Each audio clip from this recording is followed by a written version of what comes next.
what is the FIRE movement? So I started this whole channel, called it Hacking Fire, and did the whole channel intro that was just horribly framed and just badly recorded, but I never really explained what the FIRE movement is, which is kind of a mistake on my part. So the FIRE movement, you may have heard of it, you may not have. You probably heard of it from Reddit, or that one guy who doesn't eat anything except for ice cubes whenever you go out to eat with them, or this other really rich dude who looks down on it and says it's silly, all of this kind of stuff. You may have heard of it, you may not have.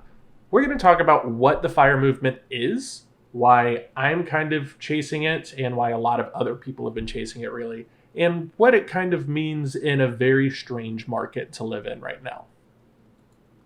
So if we look over here at this Investopedia article, I actually recommend this to just about anybody who is trying to learn a little bit more about the FIRE movement. It's a really great, just kind of high-level explanation about what the FIRE movement is. And basically what it is it stands for Financial Independence, Retire Early. And the whole idea is we've kind of been conditioned, or at least my generation and the generations before mine have been conditioned to believe that the way to do things is you work until you basically are not able to work anymore. And then in the worst possible time for your health, that is when you get all of your financial independence and you can go and travel, but you actually can't because you're stuck in a nursing home, and that's just kind of what it is. The Financial Independence Retire Early movement is all about turning that on its head. It's saying, no, I'm not going to wait until I'm 65, 75, 85, to retire and enjoy my life and live my life however I want to. It basically says, instead of living this kind of hyper-consumerist lifestyle, we're going to save and invest in a way that attempts to gain that financial independence as early as possible. So you hear these, incredible stories about people who retire at like 26, 27, early 30s and are just living out their dream life. They're able to travel, they're able to live in a cabin, or, do whatever the hell they want to do because they were able to retire earlier than the average person was. So let's read a little bit more about it. I actually haven't read this book yet, Your Money or Your Life by Vicki Robin. I'm going to leave a link to that in the description if you want to check it out, like an Amazon affiliate link to it, obviously. So you can go and check that book out. I might check it out myself just because it sounds interesting.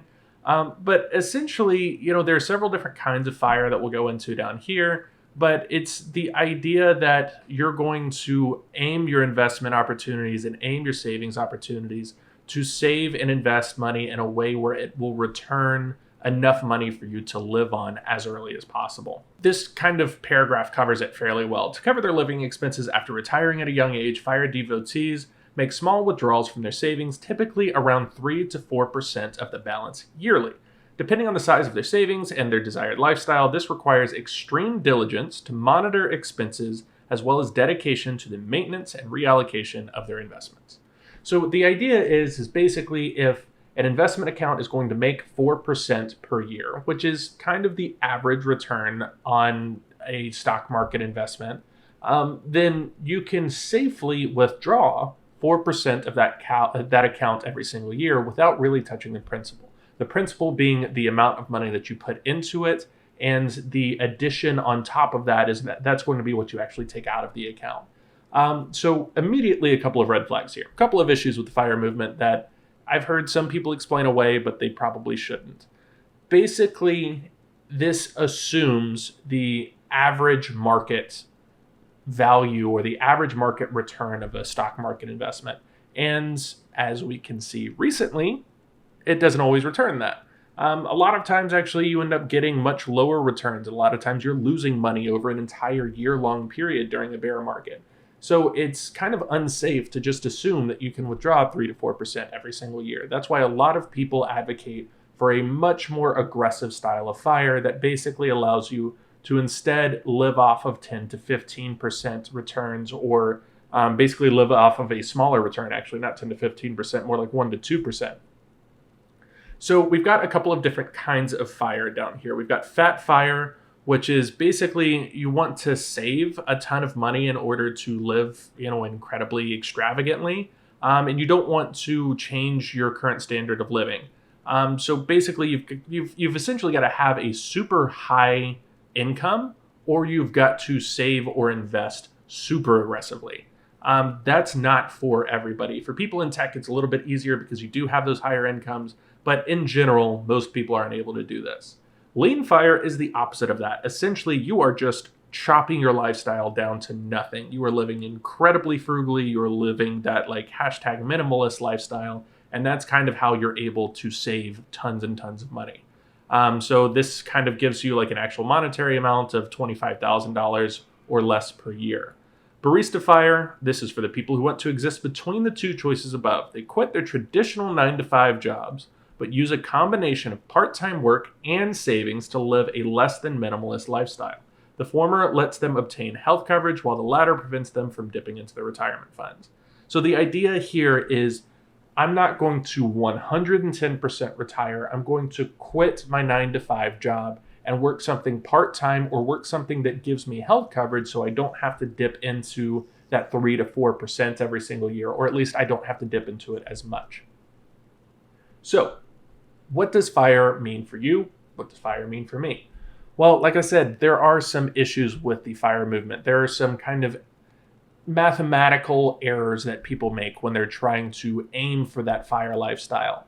For me, I don't necessarily want to exit my 9-to-5 entirely. I think I would love to work for quite a long time, maybe not until 65, but for quite a long time. So my idea of FIRE is, instead of retiring early, I want to be able to leave a job that may not be just super fun for me. Maybe I want to do a job that pays less, but for me just brings a little bit more fulfillment.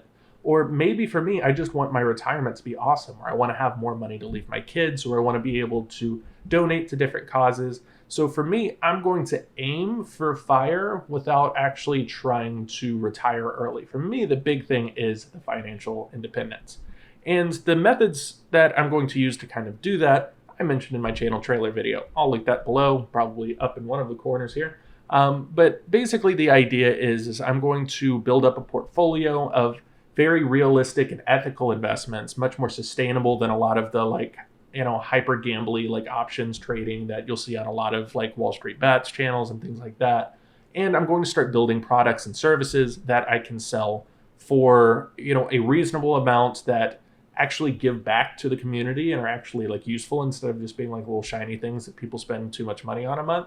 And I'm going to make that my method of obtaining financial independence, to where a year and a half from now, when I've built up a $250,000 revenue stream, I'm going to be able to say, I want to stay with this job, or I want to leave this job, and I can, but I don't have to stay with the job if I don't want to. Basically, the idea is financial independence, meaning I could leave this job and be totally fine.